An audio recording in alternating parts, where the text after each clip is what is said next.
नमः श्री यतिराजाय विवेकानंद सूरये सच्चित् सुख स्वरूपाय स्वामिने तापहारिणे। आज हम स्वामी विवेकानंद की इंस्पायर्ड टॉक्स, और जिसका हिंदी अनुवाद देववाणी है, उसका पाठ करेंगे।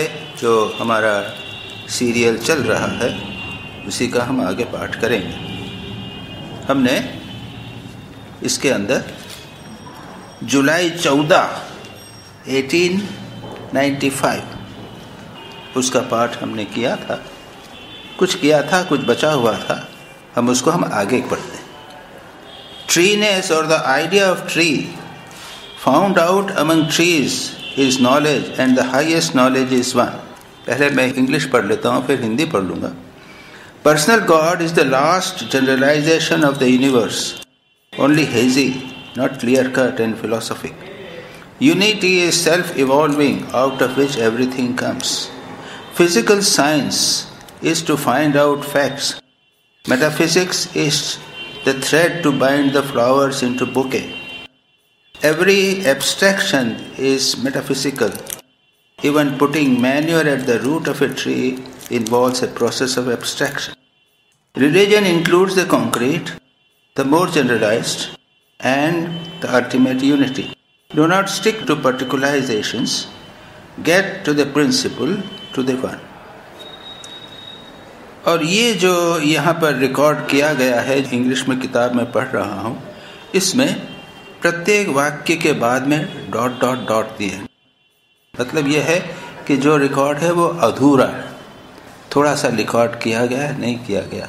मानो ये केवल सूत्र हैं। मैं कई बार कह चुका हूँ कि स्वामी विवेकानंद का ये इंस्पायर्ड टॉक्स जो हैं, ये मानो सूत्र जैसे हैं, और वो कभी कभी ये जुड़े हुए सूत्र नहीं है। सूत्र का तो शुरू का और सेकंड थर्ड जुड़ा हुआ रहना चाहिए, लेकिन यहाँ पर कुछ पता नहीं चलता। और जब हम इसके साथ में शुरू में स्वामी विवेकानंद ने 14 जुलाई का जब पाठ प्रारंभ किया, वहाँ पर भी Swami Vivekananda concrete, generalized and abstract are the three stages of the process of philosophy. और इसकी बात हम कर चुके हैं।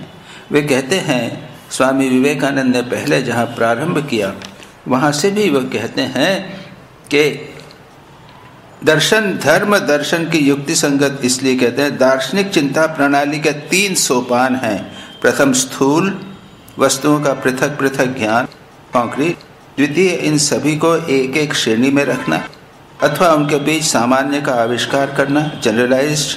एंड तृतीय, उन सामान्यों के भीतर सूक्ष्म विचार द्वारा एकत्व का आविष्कार करना, एब्स्ट्रैक्ट। यही बात स्वामी जी ने 14 जुलाई को कही है, वही बात चल रही है। तो जो लोग पहले सुन चुके हैं वो थोड़ा इसको शायद समझ सकेंगे। मैंने समझाने का प्रयत्न किया था कि ये धर्म में कैसे इसका प्रभाव पड़ता है, धर्म में ये कैसे इंटरप्रेट होता है, और व्यावहारिक पक्ष भी मैंने बताने का प्रयत्न किया था। आज हम उसको फिर देखने का प्रयत्न करें। अनेक वृक्ष देखने पर उनके साधारण धर्म वृक्षत्व के आविष्कार का नाम है ज्ञान, और सर्वोच्च ज्ञान है उसी एकमेवा द्वितीय वस्तु का ज्ञान। ये बात हम पहले भी कर चुके हैं। क्या है?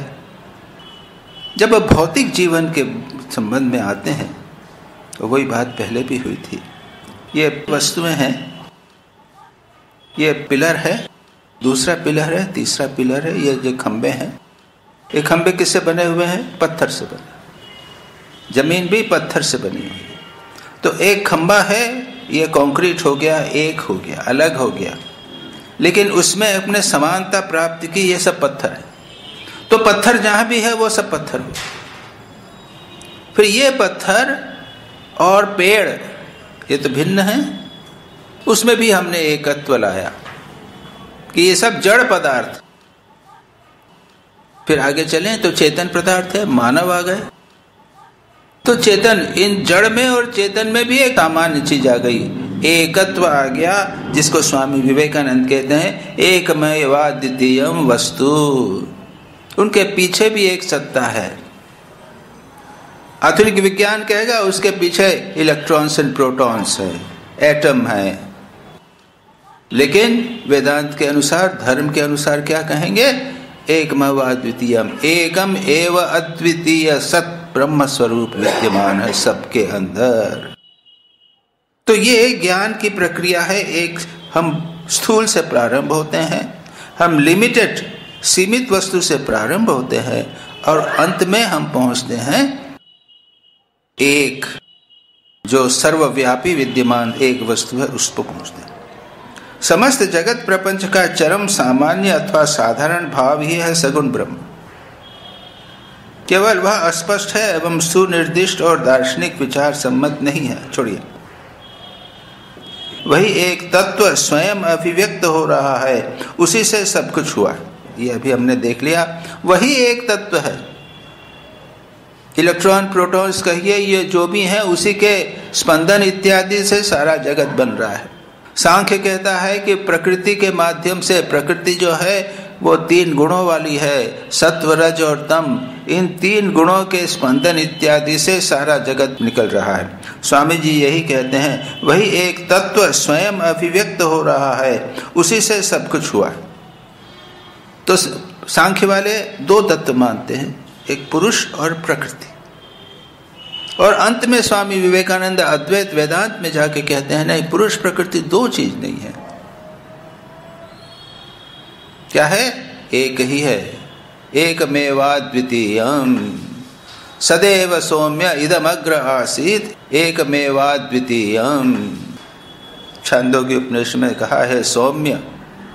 उद्दालक ऋषि ने आरुणि को कहा, हे सौम्य, हे मेरे प्रिय, सत सदैव सौम्य, हे सौम्य, सत ही इदम अग्र आसीत। इदम यानी ये जगत हुआ उसके पहले, इदम यानी तो हम जानते हैं ना इसको, इदम यह।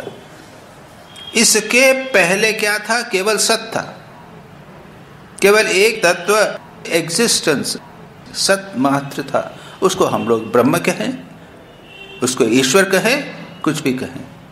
स्वामी जी कहते हैं, वही एक तत्व स्वयं अभिव्यक्त हो रहा है, उसी से सब कुछ हुआ, उसी एक से सब कुछ निकला है। मैंने कहा सांख्य दर्शन के अनुसार प्रकृति और पुरुष 2 तत्व, वेदांत के अनुसार केवल एक तत्व।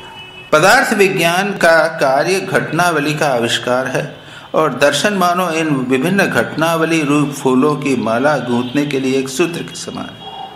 अब कहते हैं पदार्थ विज्ञान, फिजिक्स, मटेरियल साइंस, ये सारा इन्वेस्टिगेशन, रिसर्च हो रहा है, फिजिक्स में हो रहा है, एनाटॉमी है, फिजियोलॉजी है, केमिस्ट्री, बायोलॉजी, क्या क्या सब ब्रांचेस।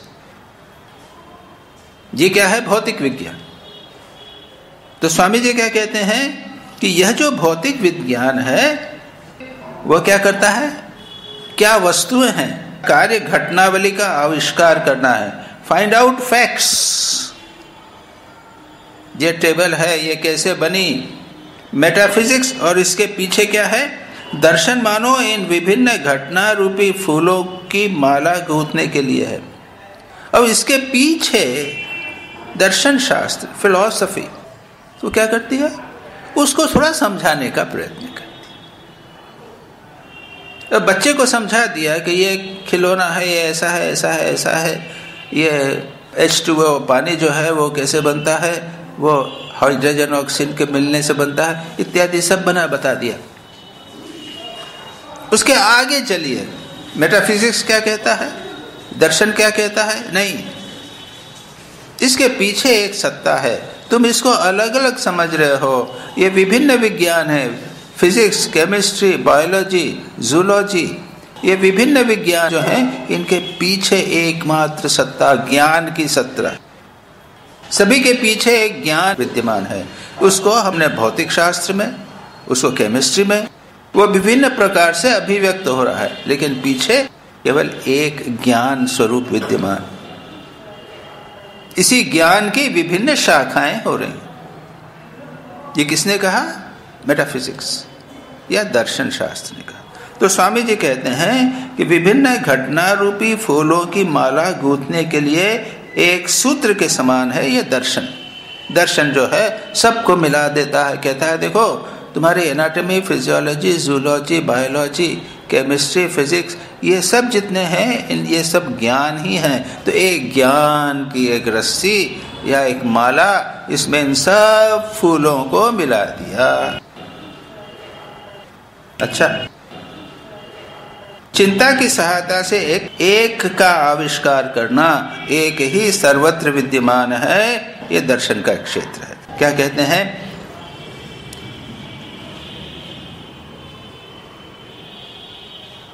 यह कहा चिंता की सहायता से, ध्यान की सहायता से, विचार की सहायता से, चिंता की सहायता से इन सब के पीछे एक का आविष्कार करना, एक ही सर्वत्र विद्यमान है, इसी का नाम है, ये दर्शन का क्षेत्र है। ये हो गया। इतना ही नहीं, ये किसी पौधे की जड़ में खाद देने की क्रिया में भी इस प्रकार का एकाधिकार आविष्कार प्रणाली है, प्रोसेस ऑफ एब्स्ट्रैक्शन। ये मुझे समझ में नहीं आया है, मैं नहीं बता सकता। वो कहते हैं कि अगर एक वृक्ष है, उसकी जड़ में अगर आप खाद देंगे, ये भी एक प्रोसेस ऑफ एब्स्ट्रैक्शन, यानी जिसको हिंदी में बोला ऐक्य आविष्कार प्रणाली। अब ये मुझे नहीं समझ में आ रहा कि उसको आप दर्शन कैसे कहेंगे, उसको आप मेटाफिजिक्स कैसे कहेंगे, उसको एक सिद्धांत कैसे कहेंगे, ये मैं नहीं समझ पा रहा हूँ। अब इसके आगे चलिए।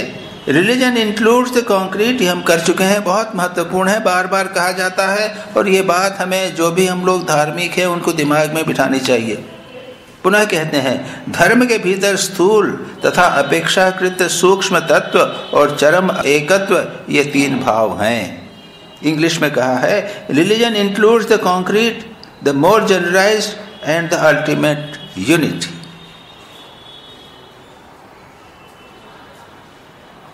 Religion includes what? Concrete. Concrete यानी क्या है? स्थूल, धर्म का स्थूल भाव। ये मंदिर तो स्थूल है ना, ये मूर्ति स्थूल है, ये पूजा जो होती है वो स्थूल है, कंक्रीट है। धर्म का स्थूल भाव, गंगा स्थान स्थूल, कुंभ गए स्थूल। धर्म का स्थूल भाव सब समझते हैं और धर्म को स्थूल ही समझते हैं। स्वामी जी कहते हैं नहीं, धर्म का एक सूक्ष्म भाव भी, और ये हम सभी को समझना चाहिए। हमारा दुर्भाग्य है कि हम अपने को शरीर समझते हैं, तो हमारे लिए एक रामकृष्ण की मूर्ति भी होनी चाहिए, फोटो होना चाहिए। बिना उसके हम रामकृष्ण को नहीं समझ सकते, कृष्ण को नहीं समझ सकते, क्योंकि हम हमेशा स्थूल स्तर पर रहते हैं। तो इसलिए कहा ठीक है, तुमको स्थूल चाहिए तो स्थूल ले लो। लेकिन आगे क्या कहते हैं? अपेक्षाकृत सूक्ष्म तत्व,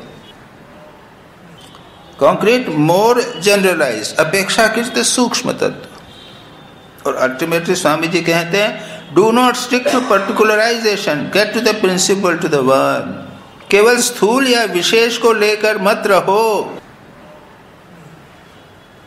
केवल मूर्ति को लेकर मत रखो। श्री रामकृष्ण का जीवन था, वो तो 50 वर्ष का जीवन था।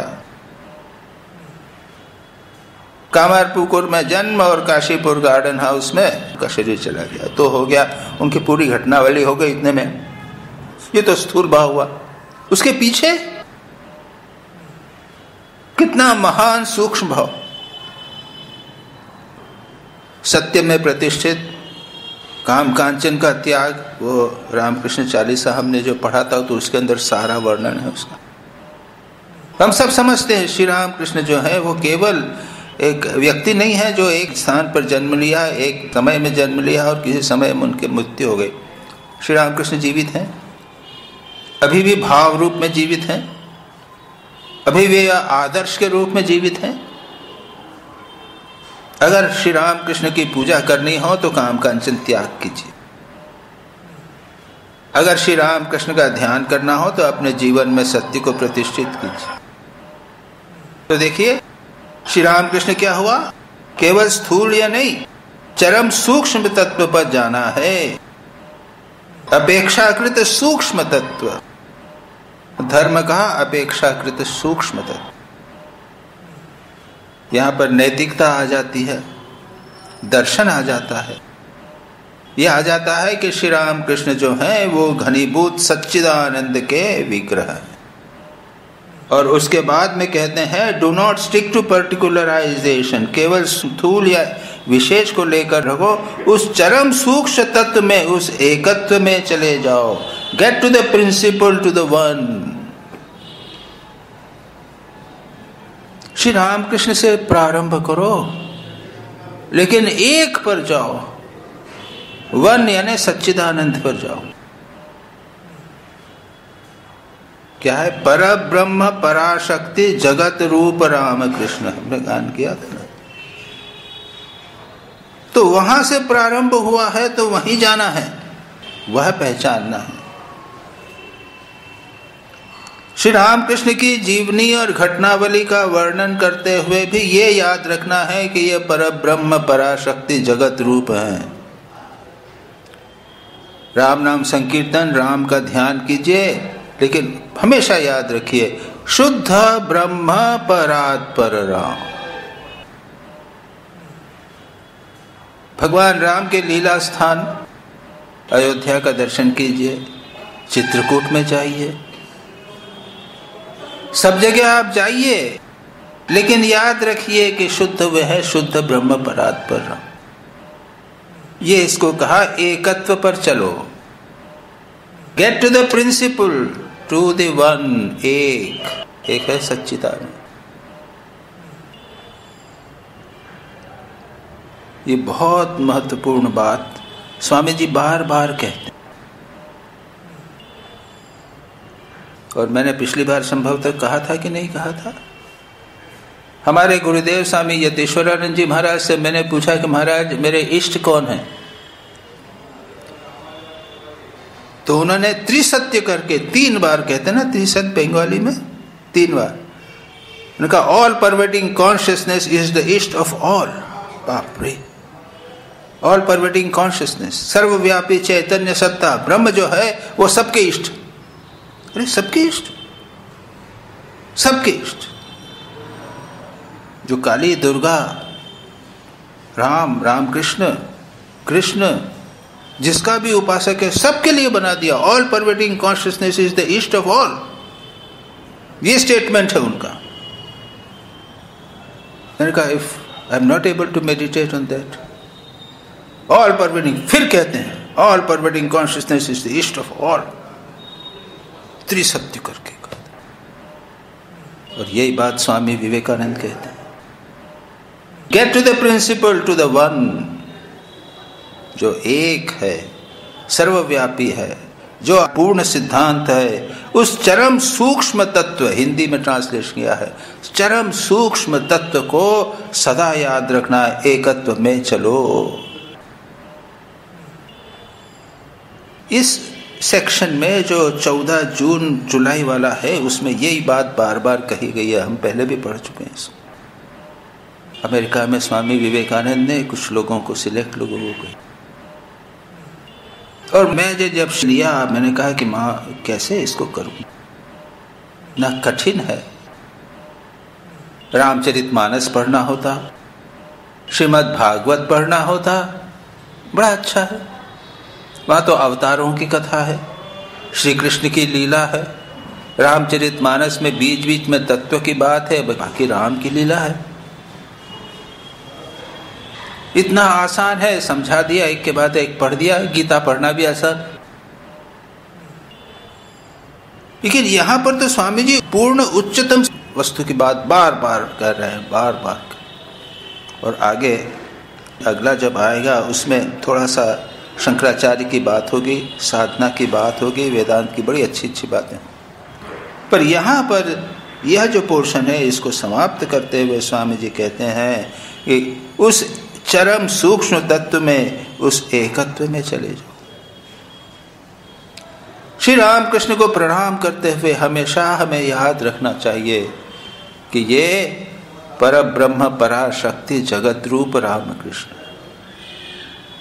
ये रामकृष्ण केवल मूर्ति में नहीं है, कि आए थे चले गए 50 वर्ष बाद, ऐसे नहीं है। ये परब्रह्म परमेश्वर है, सदा हमें याद रखना चाहिए। परिणाम क्या होगा याद रखिए, आप समझने लग जाएंगे कि आप भी शरीर नहीं है, आप सच्चिदानंद स्वरूप हैं, आप आत्म स्वरूप।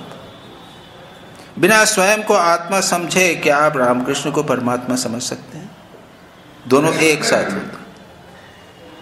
और साधना में अगर सारे जीवन की साधना करते हुए हम फिर भी ये समझें कि हम देहधारी ही हैं, देह बोध समाप्त नहीं हुआ, तो क्या लाभ? हाँ, फिर एक ही होगा। श्री रामकृष्ण जैसा कहते हैं कि तुम अपने को देह समझते हो तो स्वयं को दास और भगवान को स्वामी समझो। कम से कम इतना तो समझो। हम देहबोध के ऊपर उठ नहीं सक रहे हैं तो ठीक है, श्री रामकृष्ण हमारे स्वामी हो गए, हम उनके दास हो गए। श्री रामकृष्ण हमारी माँ हो गई, हम उनकी संतान। स्वामी शिवानंद जी और स्वामी ब्रह्मानंद जी तो श्री रामकृष्ण को माँ समझते थे ना। किसी भी भाव में पकड़ो, संबंध रखो। अगर देह का बोध भी हो तो अपना जो अहंकार है, क्षुद्र अहंकार, उसको आप भगवान के साथ मिला के उसको बदल दीजिए। ठाकुर जो श्री रामकृष्ण जो बोलते हैं कच्चा अहंकार, पक्का अहम क्या कि मैं भगवान का दास, यही बोलते हैं ना श्री रामकृष्ण। मैं भगवान का दास हूँ, या भगवान मेरी माँ है, या भगवान मेरे पिता है और मैं उनका पुत्र हूँ। पक्का अहंकार, ये पक्का हो गया। और मैं ये शरीरधारी हूँ और संसार में ये हूँ, पिता हूँ, माता हूँ, ये सब हूँ, ये हुआ कच्चा अहंकार।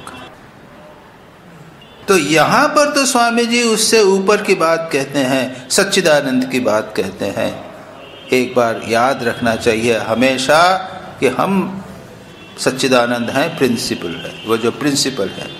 और इसीलिए यतीश्वरानंद जी कहा करते थे, चाहे कोई भी होवे, प्रत्येक उनके शिष्य के लिए, चाहे कितने भी बॉडी कॉन्शियस होवे, हम देह से चिपके हुए हैं, तो भी कहते थे कि वेदांत का, अद्वैत वेदांत का इंजेक्शन प्रतिदिन लगाओ अपने आप को। कौन सा? मनोबुद्धि अहंकार चित्तानि नाहम, न च श्रोत्र जिह्वे न च घ्राण नेत्रे, न च व्योम भूमिर न तेजो न वायु, चिदानंद रूप शिवोहम शिवोहम। सुना है ना आप लोगों ने? यह निर्वाण सत्य शंकराचार्य का क्या कहा है कि मैं मन बुद्धि चित्त अहंकार नहीं हूँ, मैं श्रोत्र नहीं, जिह्वा नहीं, घ्राण नेत्र नहीं हूँ, मैं पंच तत्व भी नहीं हूँ। मैं क्या हूँ? चिदानंद रूप शिवोहम शिव। मैं देह नहीं हूँ, मैं मन भी नहीं हूँ, काम क्रोध लोभ मोह ये सब मुझ में नहीं है। मैं चिदानंद सच्चिदानंद शिवोहम शिवोहम। प्रत्येक दिन इसको चांट कीजिए। कितना टाइम लगेगा? 5 मिनट। प्रत्येक दिन 5 मिनट। इसको समझ लीजिए, कठिन भी नहीं है। उसमें सिर्फ नाम ही दिए हैं और उसका कहा मैं ये हूँ सच चिदानंद रूप शिव। थोड़ा याद, रिमाइंडर, एक याद करना, रिमाइंडर करना। जैसे बच्चे को कहते ना कि बेटा ये जप करो तो रोज। अच्छा, हमारी माँ ने कहा था, हमको सिखाया था, हमारी माँ ने या नानी ने सिखाया था, बेटा ये जप करो तो रोज करना। छोटे से बच्चे थे तब रोज करते थे, रोज बोल देते थे, आके बता देते थे, अर्थ नहीं जानते थे, लेकिन याद तो हो गया, उस समय सुना था। इसको करिए, अब तो समझदार हो गए, बड़े हो गए। चिदानंद रूप शिवोहम शिवोहम, चिदानंद रूप शिवोहम शिवोहम 6 बार कहा गया। और क्या क्या चीजें मैं नहीं हूं ये कहा गया। तो ये हुआ स्वामी विवेकानंद जो कहते थे उस एकत्व में चले जाओ। वही एकत्व है, वह सच्चिदानंद है। बहुत महत्वपूर्ण बात ये पिछली बार भी कही गई थी, अभी भी कही गई है। वहाँ पे स्वामी जी धर्म की भी बात कहते थे। धर्म के 3 लेवल किए थे, रिचुअल की थी, फिलॉसफी कही थी, माइथोलॉजी इत्यादि सब कहा था। वो हम रिपीट नहीं करेंगे, वापस नहीं कहेंगे। अब आइए दूसरी चीज आ जाती है, उसको हम तेजी से करेंगे। यहाँ पे फिलॉसफी अधिक नहीं है, दर्शन अधिक नहीं है, यहाँ पे कर्म की बात आ जाती। Devils are machines of darkness, angels are machines of light, but both are machines. Man alone is alive. break the machine, strike the balance, and then man can become free. This is the only world where man can work out his salvation. क्या कहा है? असुर, devil, असुर तमह प्रधान यंत्र हैं, और machines of darkness तमह प्रधान, तम है उसमें। देवता सत्व प्रधान है। Angels are machines of light, but both are machines, यंत्र। क्या मतलब? देवता हैं, उच्च रहते हैं, स्वर्ग में रहते हैं, आनंद करते हैं, भोग करते हैं, लेकिन उनकी अपनी इच्छा नहीं होती। वे मशीन के तरह हैं। कौन चला रहा है? उनके कर्म। शुभ कर्म किए, जब जन्म था पृथ्वी पर थे, बढ़िया कर्म किए, लोगों की सेवा की, दान किया, तपस्या किया, लेकिन भोग की इच्छा सकाम रूप से किया तो मरने के बाद में स्वर्ग में चले गए। जैसा आपने कर्म किया है उसके अनुसार वहां पे आप भोग कीजिए, खूब कीजिए, लेकिन यंत्र के रूप में कोई चला रहा है आपको, आपकी स्वयं की इच्छा नहीं। इसलिए कहते हैं वापस आना पड़ता है पृथ्वी पर। पृथ्वी है कर्म भूमि, और वो क्या है? भोग भूमि। वैसे ही असुर, असुर जो लोग हैं, बुरे लोग हैं, तो असुरों का भी कल्पना है, या फिर वो नरक में रहते हैं, पाताल में रहते हैं, विभिन्न पातालों में असुरों का राज्य है। बलि जो है वो असुरों का राज्य है, पाताल में रहता है। जो भी हो, ये भी अपने कर्मों के कारण, बुरे कर्मों के कारण असुर बने, काम क्रोध लोभ मोह वाले हैं, लेकिन ये भी भोग योनि है, इसमें भी मुक्ति नहीं हो सकती। यह कर्म भूमि केवल पृथ्वी पे है, किंतु दोनों ही यंत्र हैं, केवल मनुष्य ही यंत्रवत नहीं है। But both are machines, man alone is alive. मानव ही यंत्रवत नहीं है। हिंदी ट्रांसलेशन में क्या है? Man alone is alive. ये दोनों तो मानो मरे हुए से हैं। Break the machine, strike the balance, and then man can become free. यंत्र के भाव को अपने हृदय से हटा दो। देव असुर दोनों से ही तुम श्रेष्ठ हो, यह धारणा रखो, तभी तुम मुक्त हो सकते हो। यह पृथ्वी ही एकमात्र स्थान है जहां मनुष्य मुक्ति लाभ कर सकता है। सब समझते, ये कर्म भूमि है, यहीं पर मोक्ष प्राप्त किया जा सकता है। कहते हैं मानव जन्म जो है अत्यंत दुर्लभ है ना। मानव जन्म दुर्लभ, मानव जन्म प्राप्त करके भी अगर आप मोक्ष के लिए प्रयत्न नहीं करते, सकाम भाव से बने रहते हैं, और फिर जाके फिर स्वर्ग में जाएंगे, फिर आएंगे, फिर स्वर्ग जाएंगे, फिर आएंगे। इसलिए बाबा ये जन्म मिला है, इसमें लग कर तपस्या करके अपनी मुक्ति के लिए प्रयत्न करो, क्योंकि यही एक मनुष्य जन्म ही है जहाँ मुक्ति हो सकती। स्वामी जी ने इसे समझाने के लिए अंग्रेजों के लिए, विदेशी लोगों के लिए इस प्रकार से बात कही है। हम लोग समझते हैं मतलब क्या है कि देवताओं की भोग योनि है, और दानवों की भी और दैत्यों की भी भोग योनि है। इसमें अच्छे बुरे कर्म के अनुसार उनको भोग करना पड़ता है। मानव ही है जो इससे परे, उसमें अपनी इच्छा है। क्या कहा है? देव असुर दोनों तुम श्रेष्ठ हो, यह धारणा रखो, तभी तुम मुक्त हो सकते हो। यह पृथ्वी एकमात्र स्थान है जहां मनुष्य मुक्ति लाभ कर सकता है। ठीक है, अब इसके आगे चले। क्या कहते हैं Swami ji? Whom the self chooses is true, election is true, but put it within as an external and fatalistic doctrine, it is horrible. क्या कहते हैं? कठोपनिषद की बात है, यद यमेवैष वृणुते तेन लभ्यः तस्यैष आत्मा विवृणुते तनुस्वाम। इसके पहले क्या है?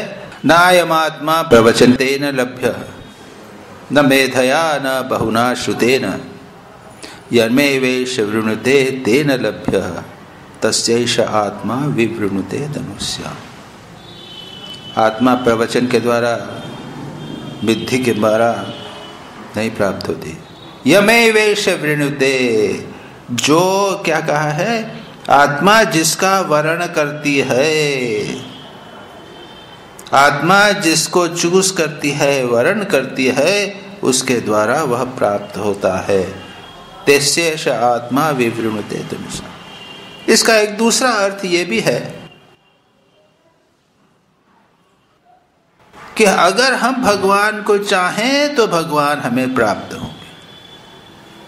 अगर हम आत्मा को चाहें तो आत्मा हमें प्रकट होगी, हमें प्राप्त होगी।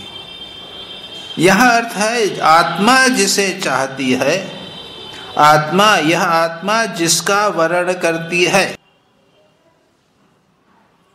यानी आत्मा अगर मुझे प्राप्त करेगी, मुझे वर्ण करेगी, मुझे स्वीकार करेगी, तो मैं आत्मा को जान सकूंगा। वर्ण या मनोनीत करना सत्य है, किंतु अभ्यांतर की ओर से इसका अर्थ करना होगा। बाहर की ओर से कोई वर्ण नहीं करता, इस प्रकार अदृश्यवाद मूलक व्याख्या की जाए तब तो भयानक बात। बाहर से वर्ण नहीं करता, हमारे भीतर ही आत्मा, हम ही अपनी आत्मा को, हम ही अपने आप को वर्ण करते हैं। तात्पर्य यह है, क्या हम ईश्वर चाहते हैं, क्या हम आत्मा चाहते हैं, क्या हम अपने आप को जानना चाहते हैं? बाहर से नहीं, हमारे भीतर इच्छा होनी चाहिए। अगर चाहते हैं, मतलब यह है कि आत्मा ने हमें वर्ण करने का प्रयत्न किया, हम उसको प्राप्त कर सकेंगे। हमारे भीतर ही आत्मा है, हम ही उसे प्राप्त करना चाहते हैं। बाहर प्रवचन इत्यादि नहीं। यम एव एष वृणीते, यह जो जिसे उसका वर्ण करता है, तस्यैष आत्मा विवृणुते धनुष्या। जो उसको चाहता है, उसको प्रेम करना चाहता है, उसको स्वीकार करना चाहता है, उसको आत्मा वर्ण कर। वर्ण शब्द जो है बड़ा रोचक। स्त्री पुरुष एक दूसरे को वर्ण करते हैं ना, स्वीकार करते हैं। और जनरली ये जब प्रेम जब होता है तो उसमें ये शब्द का उपयोग अधिक होता है। एक राजकुमार ने दूसरे किसी नगर की राजकुमारी को प्यार किया, उसको उसने मन ही मन वर्ण किया, तो उसने भी उसको वर्ण कर दिया। यह ना, इसको कहते हैं वर्ण, एक दूसरे को स्वीकार करा, वर्ण करना, विवाह करना, एक दूसरे को प्राप्त करना। यहाँ यस्यैष आत्मा विवृणुते धनुष्याम, यमेवेश वृणुते, जो इसे वर्ण करता है, तस्य एष आत्मा विवृणुते, उसकी आत्मा इसको वर्ण कर। ये कृपा जैसा है क्या? नॉट एग्जैक्टली कृपा, इच्छा, एक आकांक्षा, व्याकुलता, प्राप्त करने की इच्छा। आत्मा जो है वो, आप अगर चाहते हो आत्मा को, प्रश्न यह है, क्या आप आत्मा को चाहते हो? अगर तीव्रता से चाहते हो तो आत्मा आपको वर्ण कर ले। ये जो सेकंड पार्ट है उसको आप कह सकते हो कि कृपा है, लेकिन फर्स्ट पार्ट जो है, पहला पार्ट भाग जो है, वो है वर्ण करना। हम क्या चाहते हैं आत्मा को? यम एव एष वृणुते, यम जिसे, एष यह आत्मा, वृणुते यानी वर्ण करती है, यम एव एष वृणुते, जो उसे वर्ण करता है, तस्य एष आत्मा विवृणुते तनुष्याम, उसकी वह आत्मा उसके तनु को, उस व्यक्ति को प्राप्त करती। विवृणुते वर्ण कर। पहले हम आत्मा भगवान को चाहें तो, क्या हम चाहते हैं भगवान को? प्रश्न यह है।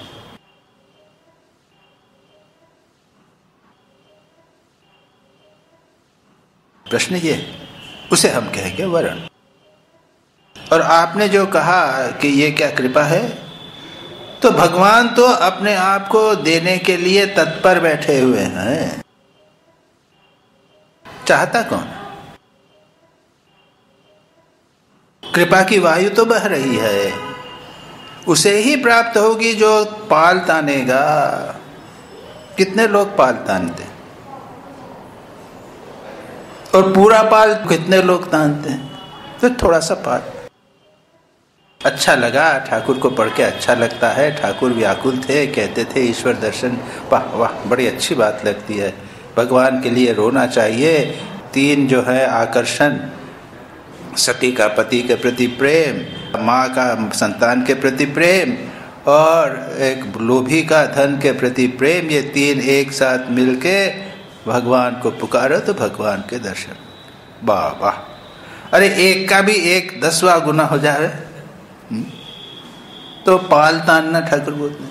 अब ये पाल तानना यानी तीनों जो आकर्षण है वो एक करना नहीं, थोड़ी सी पाल कभी तानी तो तानी, वो छोड़ दिया। तो जहां है वहां के वहीं रहते हैं। यह वर्ण नहीं हुआ, यह आत्मा का वर्ण नहीं हुआ। तो तस्य व आत्मा न विवृणुते, आत्मा आपको स्वीकार नहीं करेगी। आप ही स्वीकार नहीं करते हो, आप नहीं चाहते हो तो आत्मा क्यों चाहे? यम एव एष वृणुते तस्य एष आत्मा विवृणुते तनुष्य।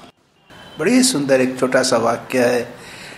जो आत्मा को चाहता है, आत्मा को वर्ण करता है, आत्मा उसको वर्ण करता। कितना सुंदर, कितना छोटी सी बात, अत्यंत सुंदर बात। तो आगे चले। इसके बाद 15 जुलाई सोमवार 1895 उसको हम पढ़ेंगे। और यहाँ पर जो पोर्शन है वो हम तेजी से पढ़ जाएंगे, क्योंकि वो अध्यात्म का विषय नहीं है, ये सामाजिक विषय है।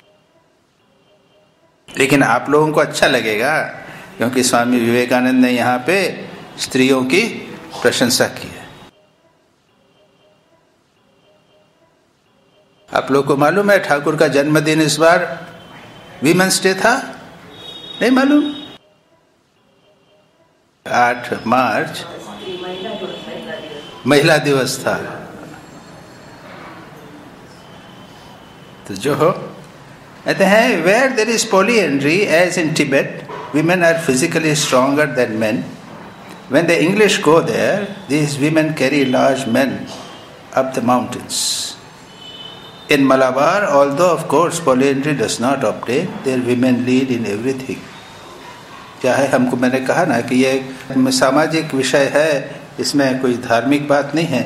जहाँ स्त्रियों में बहुविवाह प्रथा प्रचलित है, जैसे कि तिब्बत में क्या, एक स्त्री के कई पति, जैसे आपके पांडवों में द्रौपदी के 5 पति, तो तिब्बत में भी इस प्रकार का। जहाँ कहीं भी कुछ प्रकार ऐसा होता है कि जहाँ पर स्त्रियों की संख्या कम होती है, तो उसमें एक स्त्री के 2 पति, और दूसरा उल्टा होता है, जैसे मुसलमानों में है, एक पुरुष है उसकी 2-3 पत्नियां।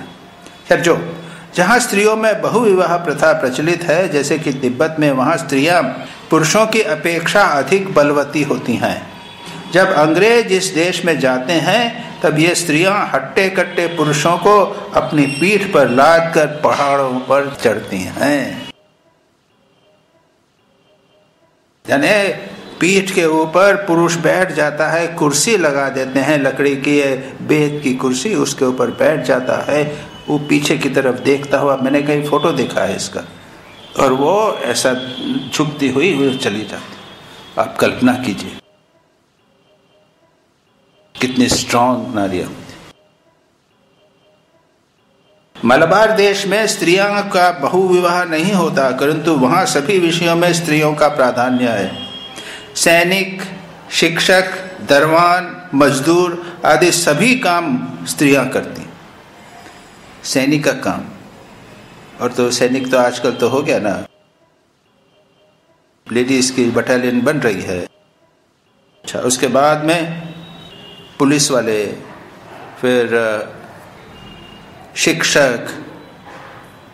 चंडीगढ़ में हमारे उधर, वहाँ पर एक मैंने कुछ लेडीज को देखा, तो वो गार्ड है, टिकट चेकर हैं, वाह ऐसी हैं मोटी पूरी के, वो 3-4 पुरुषों को एक साथ संभाल लें।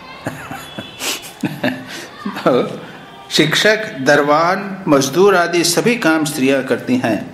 वहाँ सर्वत्र ही विशेष रूप से स्वच्छता की ओर दृष्टि रखी जाती है तथा विद्या चर्चा में भी अधिक उत्साह। आगे क्या कहते हैं, मैं जब इस प्रदेश में गया तब मैंने अनेक नारियों को देखा जो उत्तम संस्कृत बोल सकती थी। ये तो हमारा दुर्भाग्य है कि हम स्त्रियों को दबा कर रखते हैं। स्वामी विवेकानंद ने कहा था, एक जो पक्षी है दो पंखों के बिना नहीं उड़ता। भारत की अधोपति का कारण यह है कि हमने नारियों को और सामान्य लोगों की उपेक्षा की है। स्वामी विवेकानंद का बहुत अधिक जोर था इसके ऊपर। वो निवेदिता को इसीलिए लाए थे, विमेन एजुकेशन के लिए। कहते थे स्वामी विवेकानंद, निवेदिता जैसी मेरे पुरुष जैसी गौरी माँ, स्वामी जी कहते थे गौरी माँ जैसे पुरुष कितने होंगे। उन्होंने स्कूल प्रारंभ किया, सब किया। तो कहते हैं जब मैं उस नारियों को देखा जो उत्तम संस्कृत बोल सकती थी। देखिए, हम संस्कृत समझते हैं, पढ़ सकते हैं, शास्त्र पढ़ा सकते हैं, इतनी संस्कृत हम जानते हैं, लेकिन बोल नहीं सकते। बोलने का अभ्यास नहीं।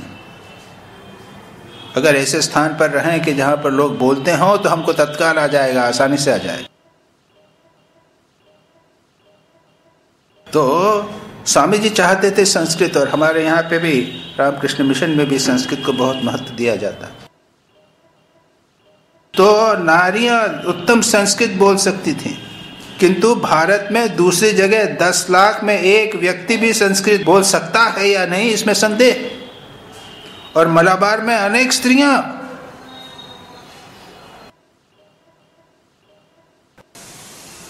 कैसी विचित्र बात है। ये बातें फिलॉसफी, दर्शन नहीं है, धर्म की बात नहीं, अध्यात्म की चर्चा नहीं, लेकिन ये कितनी महत्वपूर्ण बात स्वामी विवेकानंद के साहित्य में हमें प्राप्त हो रही। वो स्त्रियों का वर्चस्व भी चाहते थे, और फिर यहाँ पर संस्कृत। आप लोगों को, आपकी जो बच्चियां हैं, आप लोग तब वो सीनियर सिटीजन्स हो रहे हो, आपकी जो जूनियर्स हैं, बच्चियां हैं, उनको प्रेरणा दीजिए, उनको संस्कृत पढ़ने के लिए कहिए। संस्कृत का अर्थ क्या? कल्चर को जिसे कहते हैं ना, संस्कृत, संस्कृति, संस्कार।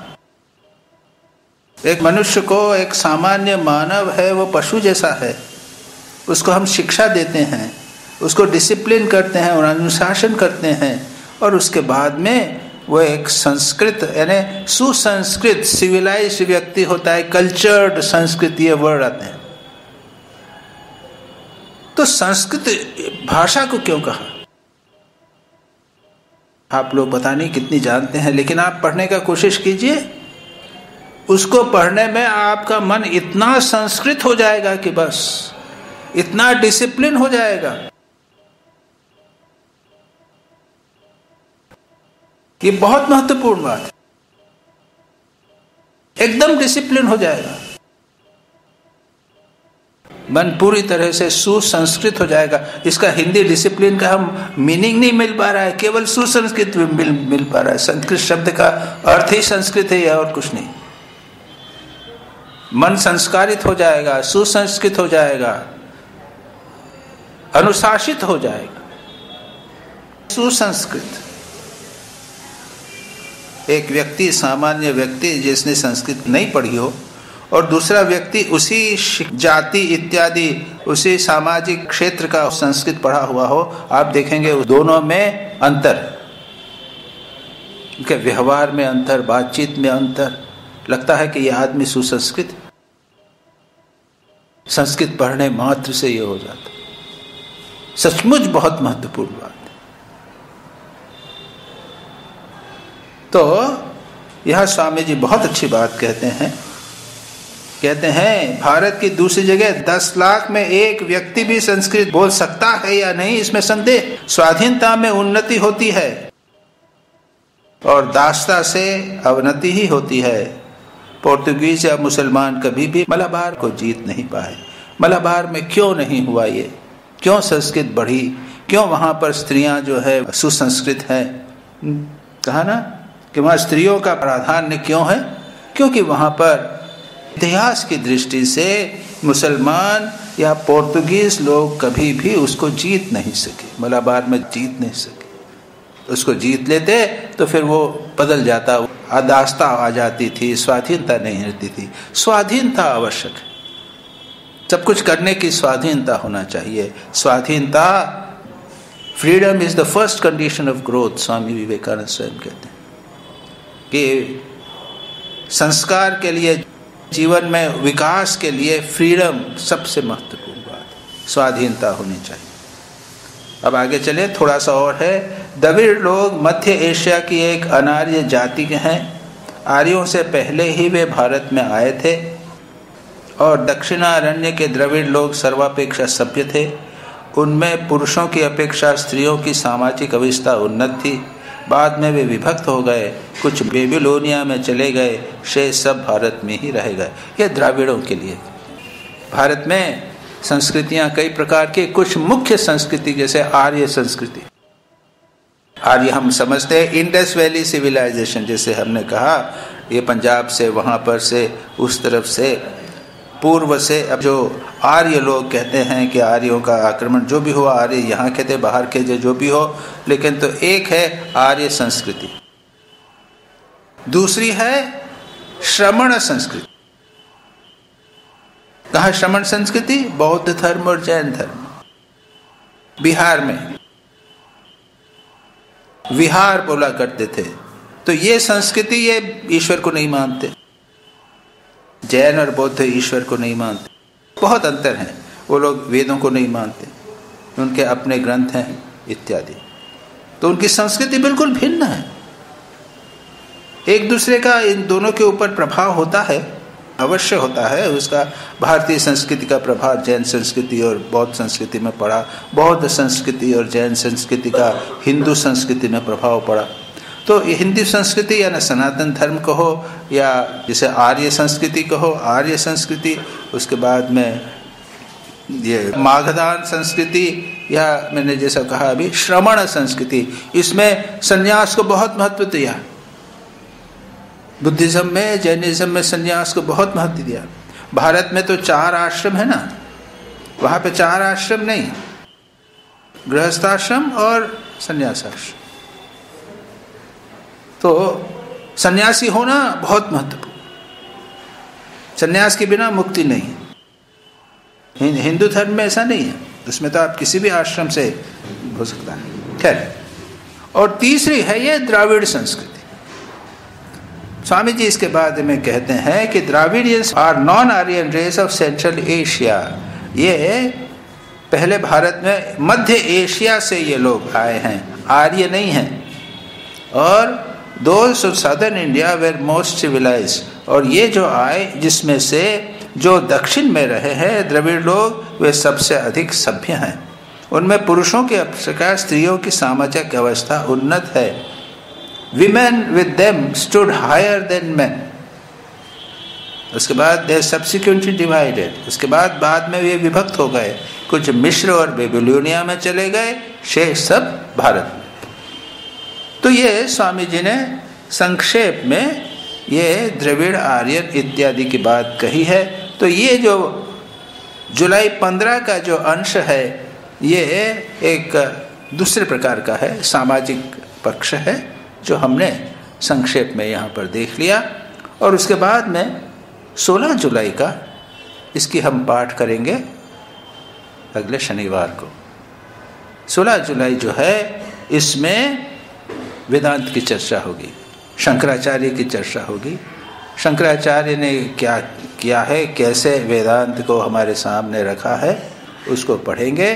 बहुत अच्छा पोर्शन है, उससे चीज समझ में आ जाती है। शंकराचार्य जो कहते हैं कि उसमें उपासना और याग यज्ञ, यानी कर्म, उपासना, उसके बाद श्रवण मनन निधिध्यासन, बहुत सुंदर संक्षेप में बता दिया है वेदांत की प्रक्रिया।